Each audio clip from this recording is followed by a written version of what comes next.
If I could have your attention here in the deadline room, we're going to continue on with our pre-race media availability for Sunday's Citizen Soldier 400. And we're joined by Martin Truex Jr., driver of the number 78 Furniture Row Denver Mattress Toyota for Furniture Row Racing. Martin, it's got to be home cooking for you this week. What's it like coming back here to Dover and racing in front of your basically a home crowd? Yeah, it's always exciting to come back here. It's a special track for me for a lot of reasons, but most of all, I just really enjoy it. So it's a great racetrack. It's put on some great races over the years, and it's a place that we've had a lot of success. So always look forward to coming back here, and hopefully we'll have a great weekend. Good deal. We'll open up the floor to questions. If you have a question for Martin, please raise your hand. We'll get a wireless microphone to you. I'll try to see above the photographers here if you could. Any questions for Martin Truex Jr.? Well, this is easy. This may be the easy. We got Bob here. He's got one queued up. Bob Hockers, ESPN. Can you tell a difference between how relaxed I assume your team is versus the 10 other guys who haven't been who don't know that they're in the next round yet?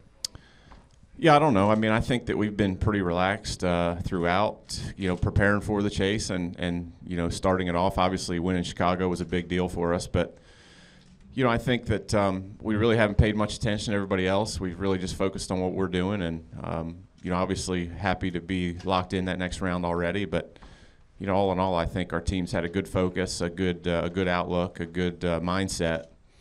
Even before the chase started, we've had a lot of confidence and a lot of momentum, obviously. So things are going well, and I think for us it's just important to keep that mindset, not get too many highs or lows, and just keep that even keel and be smart and race hard.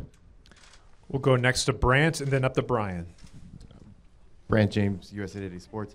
Is it tough not to look ahead into the next round and maybe not game plan it, but you had success at the venues that you're returning to already this year? I mean, how much do you look forward to that?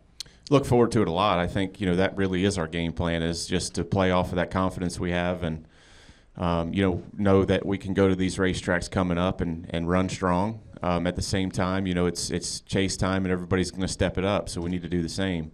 We had a great run at Charlotte, obviously, earlier in the season, and look forward to working off of that baseline to hopefully find some things to be even better this time around. And the same with Kansas. So I think that, those are two great tracks for us, but that doesn't guarantee anything. So, we've got to make sure we're ready to go and we do all the right things. We'll come up front to Brian and all the way to the back to Tom. Brian Nelson with MRN. Martin, related to Charlotte, are you bringing the same car back this time? And do you think you have another 330-some laps to be out front there? Well, we can't lead as many as we did last time, being that it's only going to be 500 miles this race. But I'm not sure on the race car, to be honest. I don't even ask anymore. The cars that are built today, it's not like it was back in the day where you'd get this one car that just felt so great and always seemed to be the fastest car you had. It seems like these days we can take a new car to the track and it really doesn't feel any different than the cars you'd been running. So with that being said, I think that obviously we'll take our best piece, whatever Cole and the guys think is the best we have, and that's what you got to do. This time of year, you got to bring your best every single week. Go to the back to Tom. Hey, Martin, Tom Jensen, FoxSports.com. What specifically does being locked in allow you to do that other teams can't do? Is it just being relaxed, or is there something more to it? I don't think there's any more to it than just knowing that if something bad happens, it's not going to affect the outcome of your season. I think there's a lot of potential in the chase to have one bad race. No matter how good you ran or no matter how good of a season you've had, we've seen in the past that something out of your control can take you out of the opportunity to win a championship. So, for us, it's just one more weekend where we don't have to worry about that stuff happening. Go next to Jerry. Jerry Jordan, Performance Racing Network and Kicking the Tires. Martin, 2 races in, but have you seen anything that surprises you so far in this chase with any of the drivers that might be on the bubble or any of the drivers that are doing well for themselves? Not really. I don't think anything's been that surprising. I think that the racing has been really good. we expected the intensity to ramp up when the chase started. I feel like that's happened. Chicago and New Hampshire both were, I felt like really good races where a lot of things were playing out, but nothing really sticks out as a surprise to me. I think, the cars we expected to be strong have shown, been able to continue showing that, and we've been one of those guys, and hopefully we can continue to do that. That's our main focus. Go next to Dustin. Dustin Long, NBC Sports. I had two questions. One, you've been so dominant and strong this season with leading laps, just consistently. Does that give you, I guess, a greater appreciation of what Kevin Harvick and the Ford team has done? Because they've seemed to be that type of level for almost 3 years. And I'm guessing you can probably understand how difficult it is just for even one season with everybody chasing you.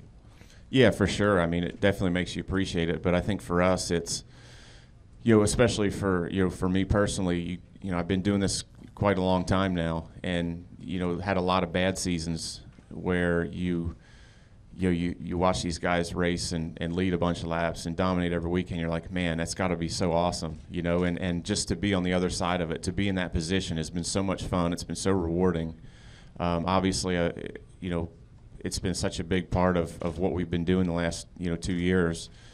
Obviously, I have to give my team a lot of credit for that, but it's just so much fun. I'm just enjoying the moment, really, and I really appreciate it because I've been on the other side more likely most of the time than not. So it's I'm just thankful to have a great race team and just really taking it one race at a time and enjoying the moment because it's I know what it's like to be on the other side of that. And secondly, for as dominant as you were in Charlotte with winning that race, did you just store up the helmet and gloves and put those away and keep those, or did you use those the next week, or what did you do with that type of stuff that you could have kept? I actually I just kept using all the same stuff. I don't get too superstitious,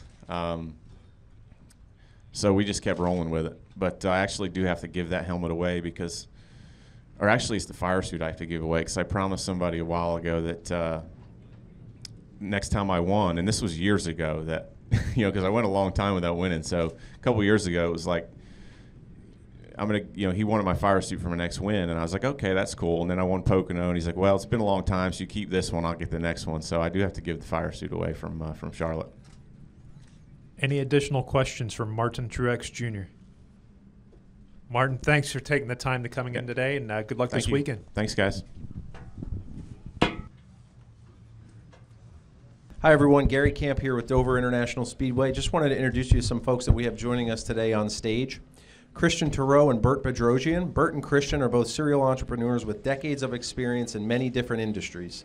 Most recently, along with David Salzberg, they co-founded Strong Eagle Media.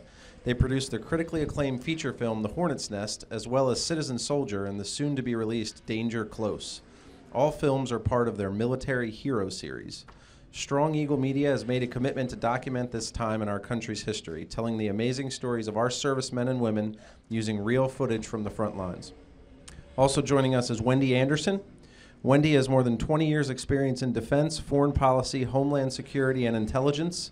From 2010 to 2015, Anderson served in a key leadership role in the Departments of Defense, including as Deputy Chief of Staff to Secretary of Defense Chuck Hagel and Chief of Staff to Deputy Secretary of Defense Ash Carter, who now serves as the current Secretary of Defense. She is a partner in Strong Eagle Media and the executive producer of Citizen Soldier. And also we have Regan Smith, a familiar face to everyone. Regan is the driver of the number 7 Citizen Soldier film, Chevrolet, this weekend for Tommy Baldwin Racing, and he's in his first full-time season with TBR.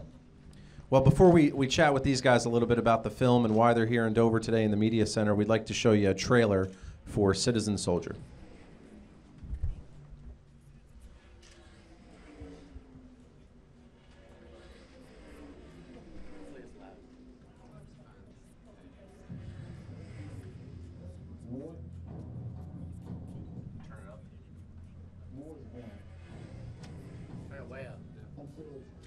By these moments of heart-stopping tears.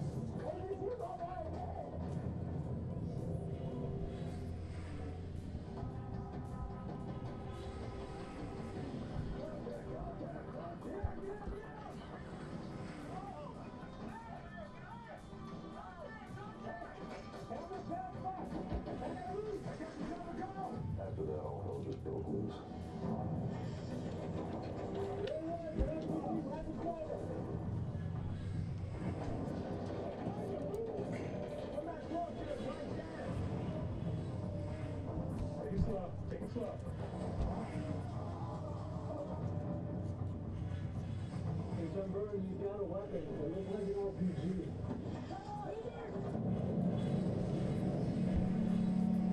Their word is saying there's no stronger bond than shared pain.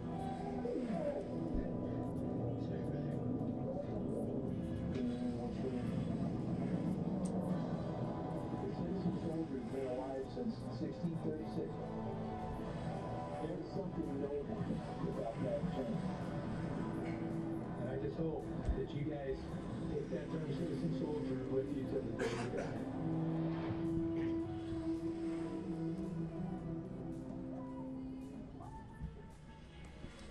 All right.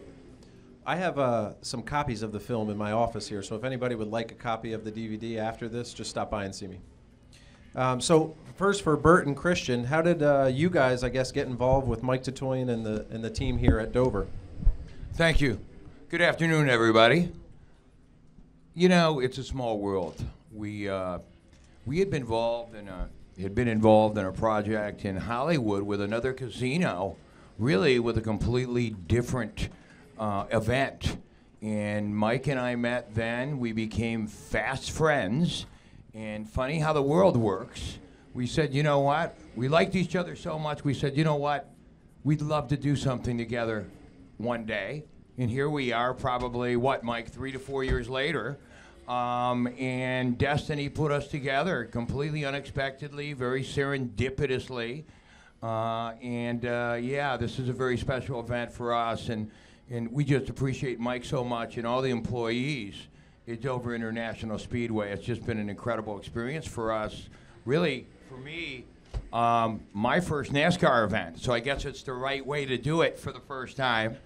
And yeah, we're just delighted to be here. But yeah, that's how we met, just sort of serendipitously through another casino project we were working on, and he was there, and we just kind of fell in love with each other.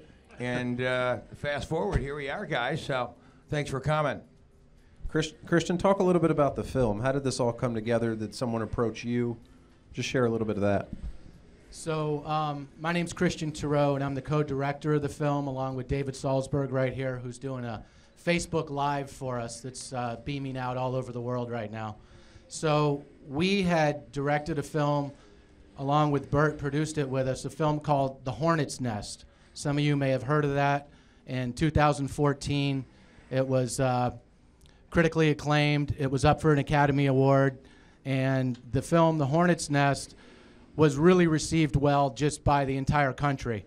And because we did something very special, we took real footage from the front lines, actual footage on the ground in the battles, and we recreated what happened in a first-person experience. And that film, again, was super successful. So we were reached out to by a general who asked us to help a young sergeant from the Oklahoma National Guard. This young sergeant, Aaron Harrell is his name, he talked his buddies into GoProing up. And they all put GoPros on during their year deployment in Afghanistan. And what they captured was what it became Citizen Soldier. It's an unbelievable journey of these soldiers. And also what happened was there were 2 female combat photographers who were embedded by the military, and we were able to get their footage. And so the film gives you multiple camera angles, so it feels like a $100 million Steven Spielberg film, yet it's real footage by real heroes. So that's how this happened. How many hours of footage did you start with? We had about 700 hours of footage that we had to go through, and ultimately the movie is 95 minutes. So we used 95 minutes to make the movie out of 700 hours of footage. Were there restrictions from the Department of Defense, things that you couldn't use? How did that go? We have a great relationship with the Defense Department, with the Public Affairs Office. Wendy Anderson was actually working at the Defense Department when she met us with the Hornet's Nest, and she'll let you know what happened after that. But we kind of know how to work with the military, and we work with them, and we make the movie, and then we submit the movie, and then they tell us what might be an OPSEC issue, which is operational security issue. So if it puts the soldiers in harm's way from what we're showing on screen, we wouldn't do that. So we work with them, but we really have full creative control. They don't tell us what to do, and that's what makes the movie so powerful. It's a good segue to Wendy. Wendy, your background is certainly different from Bert and Christian's. How did you get involved, and what did you kind of bring to the party? Well, I appreciate that question, Gary, and I just wanted to give another shout out to Mike and the whole Dover team for being so amazing. And obviously, we're going to be giving lots of thanks and accolades to Regan for helping us out. But what an amazing partnership this has been. You know, to be really honest with you, these guys, Christian, Bert, and David, are pretty irresistible for a lot of reasons. But really, the main one is their character. And I'll tell you, I was kind of at the end of a long government tenure, was really proud and grateful to have been asked to serve, especially in the Defense Department in the last 5 years. But I was looking for, sort of ways that I would transition out and focus on some other things. One of the things I knew I wanted to do was to continue to have some sort of involvement with our military families. And again, as Bert would say, fate would have it. A general friend of mine, who was also an endorser of the Hornet's Nest, introduced me one night in 2014 to Christian and David at a special screening of the Hornet's Nest in D.C. I would have never imagined at that point that 2 years later, here I would be a partner with them, really a member of a family and a part of a team that I haven't been a part of since I was actually at the Defense Department. And really, I just wanted to emphasize 4 reasons why the Strong Eagle team, in terms of how they approach these films, has been so, I think, really essential to my joining on to Strong Eagle.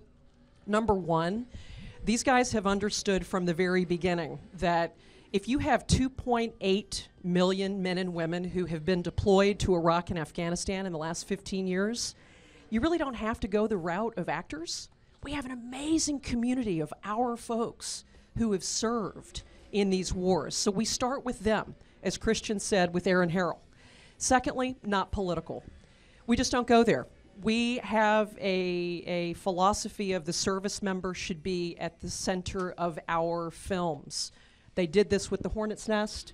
They've done it with Citizen Soldier, and to us it was all actually a prerequisite and a fundamental element of how we approach filmmaking and storytelling. Third, and I want to give a very special shout out to David Saltzberg, the involvement of the Gold Star families. Probably a lot of you know who Gold Star families are. It's a very sacred community of people in this country who have lost a family member in the wars, any wars, but especially these wars in Iraq and Afghanistan. David and our team reached out and centrally involved the families in how it is that we tell the stories. And lastly, the guys themselves of the Oklahoma 45th, which Citizen Soldier focuses on, they're really co-storytellers. They were the people that we joined with and said, hey, it's your stories. We want to help do whatever it is that we can to facilitate and lift up and surface what it is that you have to teach and tell the country about what your service has meant. So those 4 storytelling principles kind of knocked me out of the park, and I found my tribe, and ever since I haven't regretted it for 1 second. Hey, the one thing I did want to mention, legendary musician Joe Walsh is going to be here this weekend. Could you talk about Joe and how you got him involved and what role he played in the film? I'm going to give Christian all the credit for that. Christian and Joe were very close friends. Joe had an opportunity to see what it was we were doing, and what we're doing is just really trying to share with the country the up-close, real. Today you watch CNN and you watch Fox News. The same event, completely different story. So I told Christian, I think when Joe sees this non-political film without the hyperbole, without the angles, telling the true story of our men and women and what's really going on over there, I had taken a pretty good guess that Joe would be into it. So I'll let Christian answer it from there, but yeah, we're just delighted to have Joe involved with this project. What an incredible blessing. Christian, you can tell him sort of where it went from there. So Joe Walsh has been supporting the military for the last 40 years. Most people don't know this. Joe has a military background in his family, and Joe created a song called No Man's Land. It's an original song for this film. It's the second time in his entire 40-year career that Joe Walsh has created an original song for a film. So we're very proud of that. And as Gary said, Joe will be here this weekend. He's the Grand Marshal. He's going to be saying those most famous words in racing, drivers start your engines, which is pretty cool. And he's excited to just be here and speak to people and show his commitment for the film and for the men and women who serve. Regan, real quick, you've seen the movie. Your feedback on the movie? I have, and I had the opportunity a couple nights ago to watch it before we came up here, and you know, the main thing I can say is just how absolutely sobering the movie is, and the picture that it paints for, you know, any of us, and I know maybe some of us in this room have been to wars or been involved with wars, but for those of us that haven't, I don't think you can truly understand just based on what you see on TV and hear on TV. And as you guys said, there's always different maybe political reasons for a story being reported one way or the other. And you know, the beauty of this movie is that it doesn't do that. It's just these guys, these brothers that are in battle together, and it really just paints a vivid picture in your mind of what it was like for them in Afghanistan and in those wars. And you know, it's have some tissues ready, because it's one of those movies that it drags you into it, and you feel like you're very involved with the folks that are over there, and it was very, very powerful to watch. Well, on to Dover and the competition on the track. How was the car in practice today, and any thoughts going into the race? Well, I love Dover. This is this place has got a lot of meaning to me. You know, through the years, different races, different reasons, and in particular, last time we were here for this fall race last year, we stayed in qualifying trim most of today. So I don't know what I've got in race trim right now. We got a little bit of work to do in qualifying trim with it. The guys are over there working very hard right now to tune up the Citizen Soldier car and get it ready for later this afternoon. So you know, I think we'll find a little bit more speed between now and then, and you know, see where we can get that qualifying position at.